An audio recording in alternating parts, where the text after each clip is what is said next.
গ্রিনল্যান্ডের উচিত যুক্তরাষ্ট্রের অংশ হওয়া এবং ডেনমার্ক যদি দ্বীপটি ছেড়ে না দেয় তবে তার ওপর উচ্চ বাণিজ্য শুল্ক আরোপের হুমকি দিয়ে রেখেছেন মার্কিন প্রেসিডেন্ট ডোনাল্ড ট্রাম্প। এবার সেখানে নতুন কর্মসংস্থান সৃষ্টি এবং অর্থনৈতিক প্রবৃদ্ধিতে বিলিয়ন ডলার বিনিয়োগ করতে প্রস্তুতির কথা জানালো যুক্তরাষ্ট্র। মার্কিন প্রেসিডেন্ট ডোনাল্ড ট্রাম্প তার ট্রুথ সোশ্যাল পেজে লিখেছেন, কংগ্রেসের যৌথ ভাষণে আমি স্পষ্ট করে বলেছি, গ্রিনল্যান্ডের জনগণের নিজস্ব ভবিষ্যৎ নির্ধারণের অধিকারকে যুক্তরাষ্ট্র দৃঢ়ভাবে সমর্থন করে। আমরা দ্বিতীয় বিশ্বযুদ্ধের পর থেকে যেমনটি করে আসছি তেমনি তোমাদের নিরাপদে রাখব।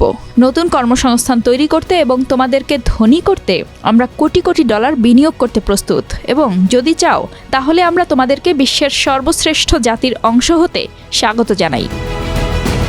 প্রেসিডেন্ট হিসেবে প্রথম মেয়াদেও ট্রাম্প গ্রিনল্যান্ড কেনার প্রস্তাব করেছিলেন, যদিও তখন গ্রিনল্যান্ড এবং ডেনিশ উভয় কর্মকর্তারাই এই প্রস্তাব প্রত্যাখ্যান করেন।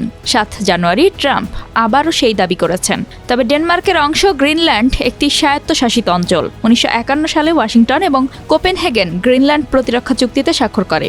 সেখানে তারা সম্মত হয় যে যুক্তরাষ্ট্র বহিরাগত আগ্রাসন থেকে দ্বীপটিকে রক্ষা করবে। দ্বীপটিতে একটি মার্কিন ঘাঁটি পিটুফিক স্পেস বেস রয়েছে, যা আর্কটিক অঞ্চলের ক্ষেপণাস্ত্র সতর্কতা ব্যবস্থা এবং নজরদারিতে ভূমিকা পালন করে।